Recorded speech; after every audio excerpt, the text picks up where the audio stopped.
La noche no siempre anuncia oscuridad, a veces revela lo que la luz del día logró ocultar durante años. Y fue precisamente en una de esas noches silenciosa, común, casi insignificante para cualquiera más, donde algo comenzó a quebrarse dentro de John Wesley. No fue un grito, no fue una tragedia visible, fue algo mucho más inquietante, la sospecha de que toda su fe podría no ser real. Había dedicado su vida a la disciplina, a la oración meticulosa, a la obediencia rigurosa de cada mandamiento que conocía. Había cruzado océanos impulsado por una convicción que parecía inquebrantable. Y, sin embargo, en lo más profundo de su conciencia, una pregunta comenzaba a emerger con una fuerza imposible de ignorar. Y si todo lo que creía era apenas una estructura vacía, cuidadosamente sostenida por el hábito, pero carente de vida. No es una duda cualquiera. Es el tipo de duda que no se formule en voz alta, que no se comparte en comunidad, que no se confiesa, ni siquiera en oración, porque admitirla es exponerse completamente. Es reconocer que quizás uno ha estado caminando durante años, sin haber comenzado realmente el camino. Y lo más perturbador es esto: Wesley no era un hombre común, no era un ignorante espiritual, era, en muchos sentidos, el modelo de lo que la religión organizada consideraría un creyente ejemplar. Entonces, si alguien como él podía enfrentarse a esa grieta interna, ¿qué significa eso para todos los demás? Hay momentos en la historia donde la crisis de un solo hombre revela una verdad que incomoda a generaciones enteras. Este fue uno de esos momentos. Porque lo que Wesley estaba a punto de descubrir no solo pondría en duda su propia fe, sino que confrontaría silenciosamente a millones que, siglos después, repetirían los mismos gestos, las mismas palabras, los mismos rituales, sin saber si realmente creen. Si en algún punto sientes que esto no es solo historia, sino un reflejo incómodo de algo más cercano, no lo dejes pasar, escríbelo en los comentarios, aunque sea en una sola frase. A veces, reconocerlo es el primer paso para entenderlo. Tal vez por eso esta historia no es fácil de escuchar, porque no habla de errores visibles, ni de pecados escandalosos. Habla de algo más sutil, y mucho más peligroso: la ilusión de estar bien cuando, en realidad, algo esencial está ausente. Mientras escuchas esto, una pregunta comienza a tomar forma, incluso si intentas ignorarla. ¿Es posible vivir dentro de la fe, y aún así estar lejos de ella? ¿Es posible servir, enseñar, predicar, y no haber experimentado aquello que se proclama? Wesley no sabía aún que esa inquietud lo llevaría a uno de los momentos más decisivos de su vida. Un momento que no ocurriría en una catedral majestuosa, ni en medio de una multitud, sino en un espacio sencillo, casi desapercibido, donde algo invisible cambiaría su destino para siempre. Pero antes de llegar allí, hay un trayecto que debemos recorrer, un camino lleno de certezas aparentes, de convicciones heredadas, de esfuerzos humanos que intentan alcanzar lo divino, sin darse cuenta de que tal vez están avanzando en la dirección equivocada. Si esta inquietud ya comenzó a tocar algo dentro de ti, no la ignores, permanece, escucha hasta el final. Y si en algún momento sientes que estas palabras describen algo que nunca habías logrado expresar, déjalo por escrito, no como una reacción superficial, sino como un testimonio honesto de lo que esta historia está despertando en tu interior. Y si decides continuar, hazlo conscientemente, porque lo que viene no es cómodo, pero puede ser necesario. Ahora bien, antes de que esa duda se convierta en revelación, debemos entender quién era realmente Wesley en ese momento. No el nombre que la historia recuerda, sino el hombre que todavía no sabía quién era. ¿Qué tipo de fe puede sostener a un hombre durante años, y aún así fallar en el momento más silencioso que estaba construyendo Wesley sin darse cuenta? ¿Y por qué esa estructura comenzaría a desmoronarse desde dentro, antes de que esa grieta se hiciera evidente? La vida de John Wesley parecía, a los ojos de cualquier observador, un modelo casi irreprochable de devoción. No había negligencia en su conducta, ni frivolidad en su carácter, ni relajación en sus hábitos espirituales. Todo en él estaba medido, organizado, cuidadosamente disciplinado. Cada oración tenía su hora, cada lectura, su propósito, cada acto, una intención moral precisa. Pero hay estructuras que, aunque impecables por fuera, comienzan a ceder en silencio desde sus cimientos, sin que nadie lo note a tiempo. Desde muy joven, Wesley fue formado bajo una idea rigurosa de lo que significaba agradar a Dios. La fe no era simplemente una experiencia interior, era una práctica constante, exigente, casi matemática. Se trataba de hacer lo correcto, evitar el error, dominar el impulso, resistir la tentación, cumplir con cada deber espiritual con una precisión casi infalible. Y en ese sistema, él no solo participaba, sobresalía, en la Universidad de Oxford, junto a su hermano y un pequeño grupo de estudiantes, estableció lo que más tarde sería conocido, no sin cierta ironía, como el Hall y Club. No era un club en el sentido común, sino una comunidad estricta de disciplina espiritual, donde cada miembro se comprometía a vivir bajo normas que la mayoría consideraría excesivas. Ayunaban regularmente, visitaban cárceles, asistían a los enfermos, estudiaban las escrituras con rigor y examinaban cada aspecto de su conducta con una minuciosidad casi implacable. Desde fuera, aquello parecía admirable. Desde dentro, comenzaba a volverse sofocante. Porque hay una diferencia que pocos logran percibir a tiempo, la diferencia de practicar la fe y depender de la práctica para sostenerla. Y Wesley, sin darse cuenta, había comenzado a construir su seguridad espiritual sobre la constancia de sus actos. Mientras más hacía, más convencido estaba de que avanzaba. Pero, en lo más profundo, algo no encajaba. No era una falla evidente, no era un colapso inmediato, era una ausencia sutil, una especie de vacío que no podía explicar, pero que tampoco podía ignorar completamente. Era como si, a pesar de todo su esfuerzo, algo esencial no estuviera ocurriendo. No continúes escuchando esto de forma automática. Si algo aquí está tocando una inquietud real en ti, detente un segundo, y luego sigue, porque lo que viene puede cambiar la forma en que entiendes tu propia fe. Y entonces tomó una decisión que, en apariencia, confirmaría su compromiso absoluto: viajar al Nuevo Mundo como misionero. En 1735, Wesley partió hacia la colonia de Georgia, convencido de que su vocación era llevar el Evangelio a quienes aún no lo conocían. Era un paso lógico para alguien con su perfil, disciplinado, comprometido, incansable. Pero ese viaje, lejos de consolidar su fe, la pondría en una crisis aún más profunda. Durante la travesía, ocurrió algo que marcaría su conciencia de una forma que no podría olvidar. Una tormenta violenta sacudió el barco con una intensidad que desbordaba cualquier control humano. El miedo se apoderó de muchos pasajeros. El caos era evidente, pero en medio de ese escenario, un pequeño grupo permanecía sorprendentemente sereno: los moravos, mientras otros gritaban o se aferraban al pánico. Ellos cantaban, no como un acto de negación, sino como una expresión de algo que Wesley no podía comprender completamente. Había en ellos una paz que no dependía de las circunstancias, una seguridad que no se veía afectada por la posibilidad real de la muerte. Y fue en ese contraste donde algo dentro de Wesley se quebró un poco más, porque él, con toda su disciplina, con toda su formación, con toda su estructura espiritual, tenía miedo. No un miedo superficial, sino un miedo profundo, existencial. El tipo de miedo que revela lo que realmente creemos cuando todo lo demás desaparece. Y en ese momento, enfrentado a la posibilidad de morir, Wesley no encontró en sí mismo la misma certeza que veía en aquellos hombres. Esa experiencia lo persiguió, no como un recuerdo lejano, sino como una pregunta constante que comenzaba a volverse imposible de ignorar. ¿Por qué ellos tienen algo que yo no tengo? La misión en Georgia tampoco resultó como esperaba. Hubo conflictos, incomprensiones, fracasos que no encajaban con la imagen de eficacia espiritual que él había construido. Poco a poco, la narrativa que había sostenido su identidad comenzó a desmoronarse, y lo más inquietante no era el fracaso en sí, sino lo que ese fracaso revelaba. Porque cuando los resultados desaparecen, cuando las estructuras externas fallan, cuando el reconocimiento se desvanece, lo único que queda es la verdad interior.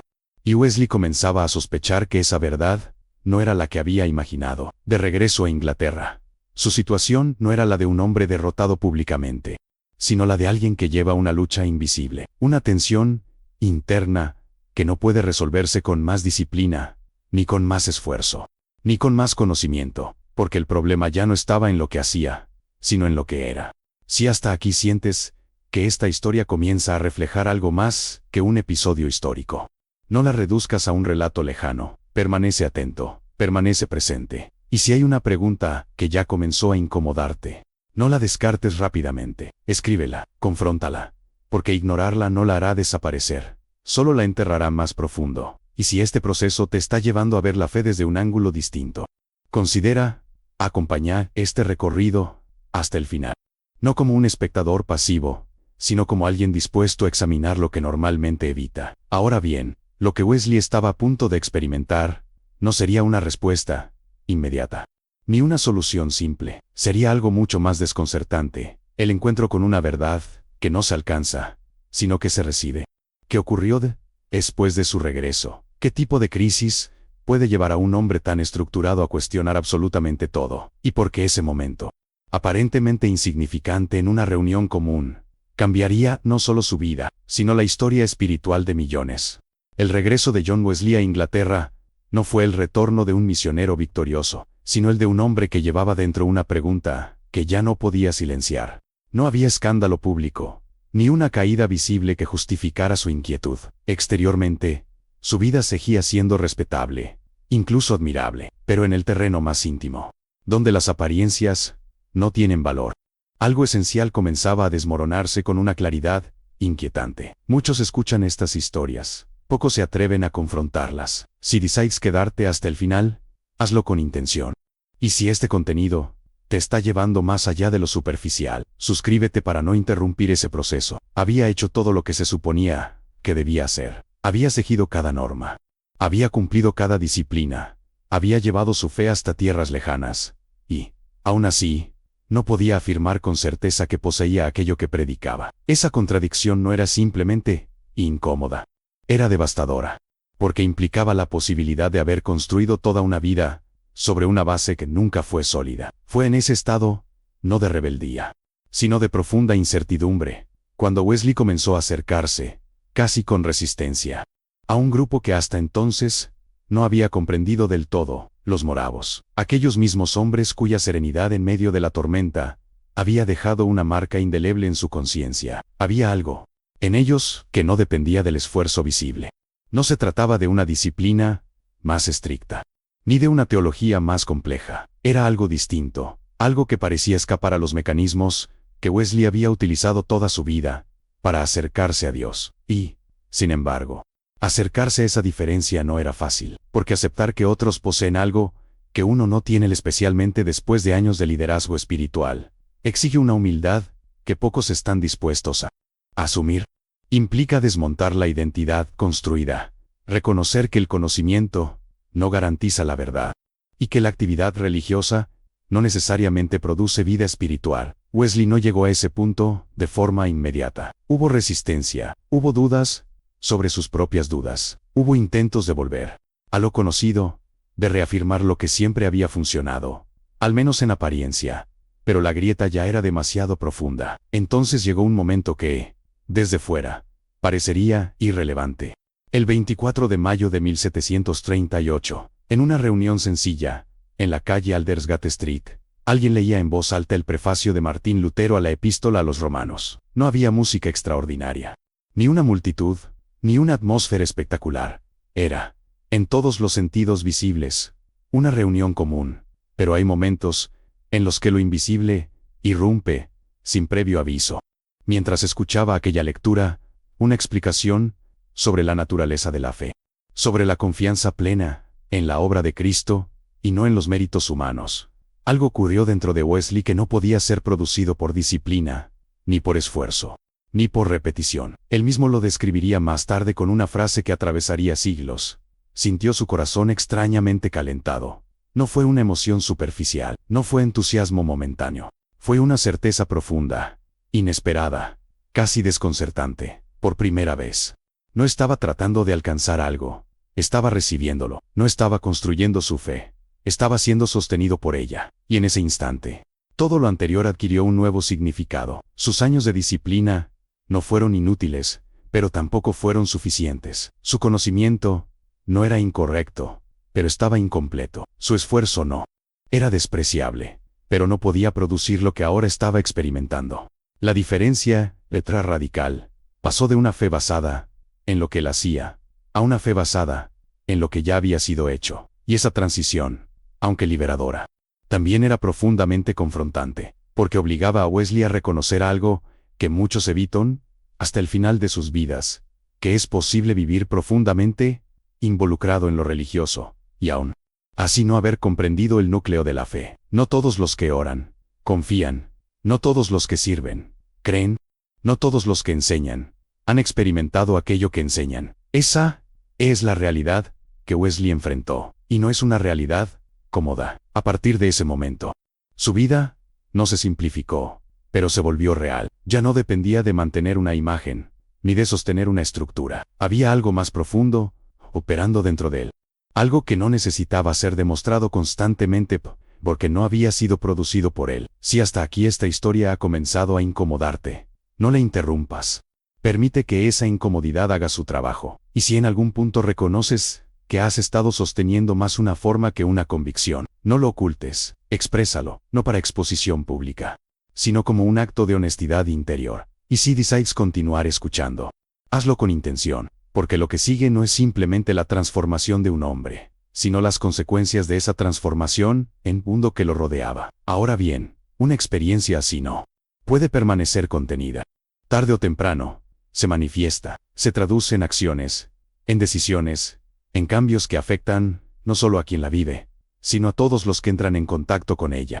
¿Qué ocurrió cuando Wesley comenzó a predicar desde esa nueva comprensión? ¿Cómo reaccionaron aquellos que lo conocían bajo su antigua forma? ¿Y por qué su mensaje, ahora más simple pero más profundo, comenzaría a incomodar incluso a las instituciones que antes lo respaldaban? Si alguna vez has sentido que algo no encaja, aunque todo parezca correcto por fuera, este momento es para ti. Escríbelo, no para otros, sino para que deje de estar oculto. Lo que ocurrió después de aquella noche en Aldersgate Street no fue una transformación visible en el sentido superficial, sino una reconfiguración profunda que comenzó a manifestarse, casi imperceptiblemente al principio, en la manera en que John Wesley hablaba, pensaba y, sobre todo, creía. No abandonó inmediatamente sus prácticas, ni rompió de forma abrupta con su pasado, pero algo en el núcleo de su mensaje había cambiado, y ese cambio no pasaría desapercibido por mucho tiempo. Antes, su predicación estaba impregnada de exigencia, era precisa, estructurada, moralmente rigurosa, apelaba a la disciplina, al deber, a la responsabilidad del individuo frente a Dios. Pero ahora, sin renunciar a la seriedad de la vida cristiana, comenzaba a hablar de algo que no podía ser impuesto y alcanzado por esfuerzo humano, la gracia, no como un concepto teológico distante, sino como una realidad inmediata, accesible, transformadora. Ya no era simplemente haz esto para acercarte a Dios, sino confía en lo que ya ha sido hecho por ti, y esa diferencia, aunque sutil en apariencia, alteraba completamente la lógica de la experiencia espiritual. Al principio, algunos no supieron cómo reaccionar. Había quienes percibían en sus palabras una profundidad nueva, una claridad que antes no estaba presente, pero también estaban aquellos que comenzaban a inquietarse. Porque un mensaje centrado en la gracia tiene una característica peligrosa: desestabiliza los sistemas construidos sobre el mérito. Y Wesley, sin proponérselo como un acto de confrontación directa, comenzó a incomodar. Las iglesias, donde antes era recibido con respeto, empezaron a cerrarle las puertas, no porque negara la fe, sino porque la estaba redefiniendo desde un lugar que no todos estaban dispuestos a aceptar. Hablar de una seguridad interior que no dependía del cumplimiento perfecto de normas resultaba sospechoso para quienes habían construido toda su estructura espiritual sobre ese mismo cumplimiento. Fue en ese contexto donde ocurrió uno de los giros más significativos de su vida. Al verse rechazado por muchos púlpitos tradicionales, Wesley tomó una decisión que, en su tiempo, era casi impensable. Comenzó a predicar al aire libre, no en catedrales, no en espacios consagrados, sino en campos abiertos, en caminos, en lugares donde la gente común vivía y trabajaba. Y allí, lejos de la formalidad institucional, algo comenzó a suceder. Personas que nunca habrían entrado en una iglesia comenzaron a escuchar, no porque el mensaje fuera más fácil, sino porque era más directo. No apelaba a una perfección inalcanzable, sino a una necesidad real. No exigía una transformación previa para ser aceptado, sino que ofrecía una transformación como resultado de ser alcanzado. Y esa diferencia tocaba algo profundo en quienes escuchaban. No eran teólogos, no eran académicos, eran hombres y mujeres comunes, cargando con culpas, con dudas, con una sensación difusa de no estar bien, pero sin saber exactamente por qué. Y en medio de esa realidad, El mensaje de Wesley comenzaba a abrir una posibilidad que muchos no habían considerado, la de una fe que no depende de sostenerse a uno mismo. Pero no todos celebraron ese movimiento. Hubo resistencia, críticas, acusaciones de emocionalismo, de desorden, de desviación, porque cuando algo nuevo irrumpe en un sistema establecido, rara vez es recibido sin conflicto. Y Wesley, ahora impulsado por una convicción que no provenía de su antigua disciplina, sino de una experiencia interna que no podía negar, continuó, no porque fuera fácil, sino porque era real, y esa realidad comenzó a expandirse, lo que empezó como una inquietud personal, luego como una crisis, luego como una experiencia transformadora, ahora se convertía en un movimiento, no organizado, inicialmente como una institución, sino como una respuesta viva a una necesidad que muchos compartían, aunque pocos sabían expresar. Pero aquí es donde la historia se vuelve aún más incómoda, porque a medida que el mensaje se difundía, también comenzaba a revelar algo que no todos estaban dispuestos a confrontar, que la religión de mantenerse funcionando, incluso cuando la esencia de la fe ha sido desplazada, que es posible preservar formas, estructuras, lenguajes, mientras lo central se ha perdido silenciosamente. Y esa revelación no solo apuntaba hacia afuera, sino hacia cualquiera que estuviera dispuesto a escuchar con honestidad. Si has llegado hasta aquí, no lo hagas de forma automática. Detente un momento, considera lo que estás escuchando. Y si en algún punto sientes que esta historia no solo describe a un hombre del siglo XVIII, sino que toca una realidad más cercana de lo que quisieras admitir, no la ignores. Escríbelo, reconócelo, porque lo no reconocido permanece intacto. Y si decides seguir adelante, hazlo con intención, porque lo que queda no es simplemente el desarrollo de un movimiento histórico, sino la consecuencia inevitable de una verdad, cuando se toma en serio. ¿Qué sucede cuando una fe redescubierta comienza a chocar directamente con estructuras establecidas? ¿Hasta dónde está dispuesto a llegar alguien que ha visto algo que ya no puede negar? ¿Y qué precio tuvo que pagar Wesley por sostener esa convicción frente a un sistema que no estaba preparado para cambiar? El avance de aquel movimiento no fue silencioso ni cómodo. A medida que la convicción de John Wesley se hacía más firme, también lo hacía la resistencia que encontraba a su paso. Porque cuando una verdad deja de ser una idea y se convierte en una fuerza viva, inevitablemente comienza a desordenar todo aquello que se sostenía en su ausencia. Lo que Wesley proclamaba ya no podía ser reducido a una interpretación dentro del espectro religioso de Inglaterra. No era una variante, ni un matiz, era, en muchos sentidos, una confrontación directa con la lógica predominante de su tiempo. No porque atacara las instituciones abiertamente, sino porque revelaba algo más profundo, que el problema no estaba solo en las formas, sino en el fundamento mismo, sobre el cual muchos habían construido su relación con Dios. Quédate hasta el final, pero no como espectador. Escucha como alguien que está dispuesto a descubrir si lo que cree es realmente suyo, o solo algo que aprendió a repetir. Y esa clase de revelación no suele ser bienvenida. Hubo rechazo, burla, oposición organizada, multitudes que interrumpían sus predicaciones, líderes religiosos que cuestionaban su legitimidad, voces que intentaban desacreditar no solo su mensaje, sino su experiencia, porque aceptar lo que Wesley proponía implicaba, para muchos, admitir que algo esencial había estado ausente durante demasiado tiempo. Pero Wesley ya no estaba operando desde la necesidad de aprobación. La certeza que había experimentado no dependía del reconocimiento externo. No necesitaba ser validada por estructuras, ni protegida por tradiciones. Era, en su naturaleza, autosuficiente, y por eso pudo sostenerse incluso cuando todo alrededor parecía volverse en su contra. Sin embargo, esa firmeza no lo convirtió en alguien distante o indiferente. Al contrario, lo hizo más consciente de la fragilidad humana, porque él mismo había pasado años construyendo una fe que, en el momento crítico, no pudo sostenerlo.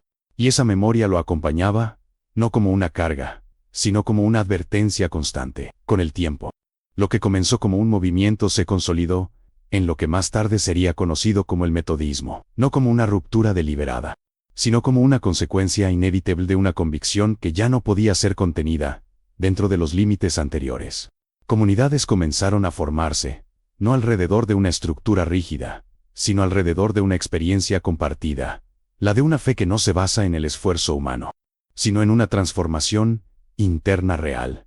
Pero incluso ahí, Wesley fue cauteloso, porque entendía algo que muchos pasan por alto, que toda experiencia, por más genuina que sea, corre el riesgo de institucionalizarse, de convertirse en forma, de perder, con el tiempo, aquello que le dio origen. Y esa tensión lo acompañó hasta el final de su vida. No solo predicaba una verdad, luchaba por preservarla de la tendencia humana a convertirla en sistema. Y aquí es donde esta historia deja de ser simplemente histórica y se vuelve inevitablemente presente, porque la realidad que Wesley enfrentó no pertenece exclusivamente al siglo XVIII. No está limitada a un contexto geográfico, ni a una tradición específica.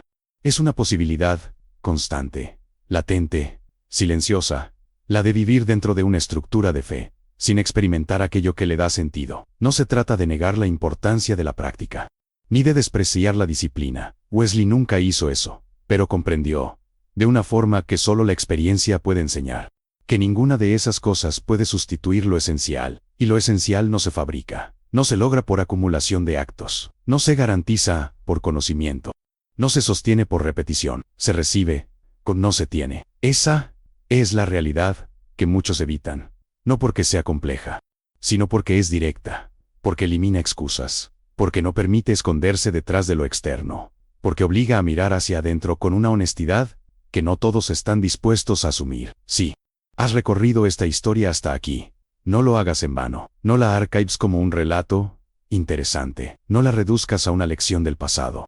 Permite que cumpla su propósito completo. Y ese propósito no es informarte, es confrontarte. Si hay algo en tu vida espiritual te sostiene más por hábito que por convicción, obsérvalo. Si hay prácticas que repites sin saber si realmente significan algo para ti, cuestiónalas, no con desprecio, sino con seriedad, porque ignorar esa diferencia no la elimina, solo la oculta. Y si en algún punto reconoces que has estado más cerca de una estructura que de una experiencia, no lo niegues.